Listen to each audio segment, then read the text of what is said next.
Hello friends, how are you? I'm Inamul haq Shah. Today we are going to discuss punctuation marks. Punctuation is derived from the word punctuate, refers to the right use of putting points or stops in writing.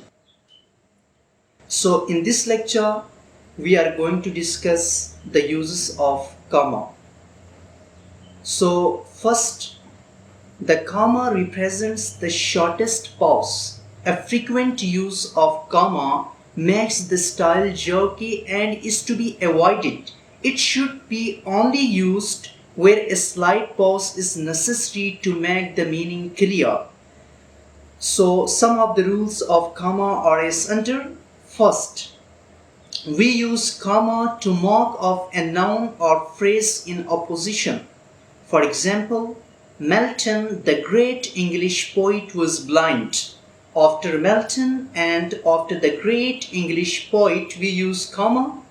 In the second sentence, Allama Muhammad Iqbal, the great poet, died.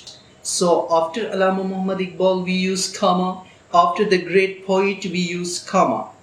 Secondly, we use comma to separate a series of words in the same construction when only the last two words are connected by and. For example, England, France and Italy formed an alliance. In the second sentence, he lost lands, money, relatives and friends. So after England, after France, we use comma. In the second sentence, he lost lands, after money, we use comma. Thirdly, we use comma to separate each pair of words connected by and s. For example, high and low, rich and poor, wise and foolish must all die. So after each pair, for example, high and low, rich and poor, we use comma. So after a nominative absolute, we use comma. For example, the sun having set, we all went home. Being tired, fell asleep. So after the nominative absolute, we use comma. The sun having set, we use comma. After being tired, we use comma. So there are so many uses of comma. For example, to mark out the nominative of address or vocative. For example, Muhammad, come here. Here is your book, friend. After Muhammad and after here is your book, we use comma. So the next is we use comma after adverbs or adverbial phrases. For example, in fact, her poetry is no better than her prose. So after in fact, in the second sentence, at last she has gained point. So after at last we use comma because we use comma after adverbs or adverbial phrases.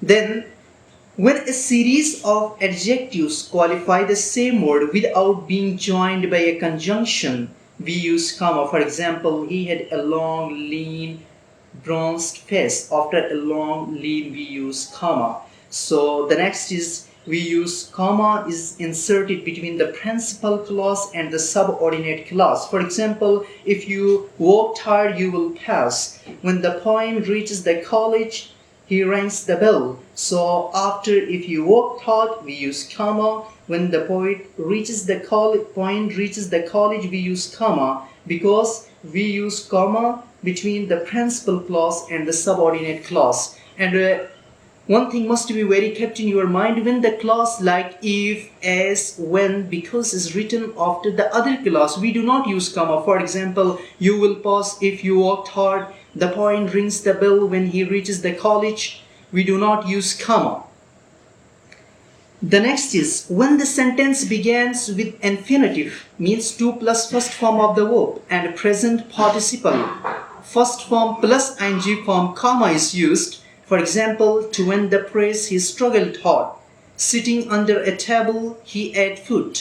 After to win the praise, we use comma. Sitting under a table, we use comma. Because comma is used when a sentence begins with infinitive and present participle. To separate introductory words, for example, surely he will win.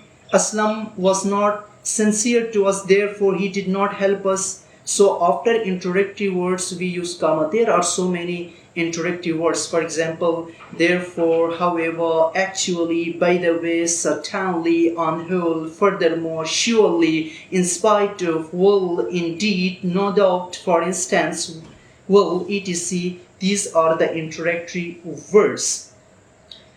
So to separate date and year, for example, Ahmad was born on December 27, 1998. So after, to separate date and year, we use comma. If the year is not given, we do not use comma between the day and date. For example, I met her in September 2016.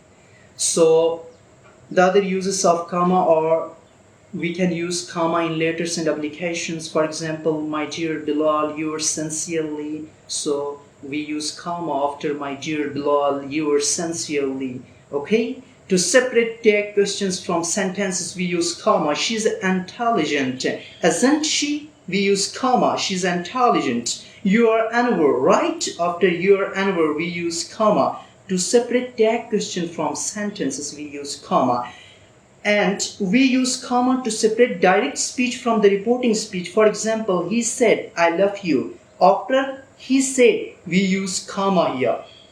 So the last one is, we use comma to address someone. For example, Myra, be attentive.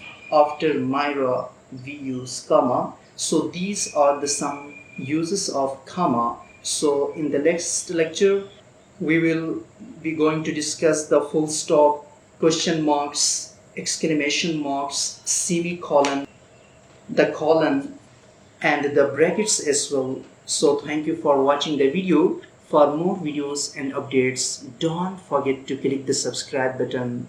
Goodbye.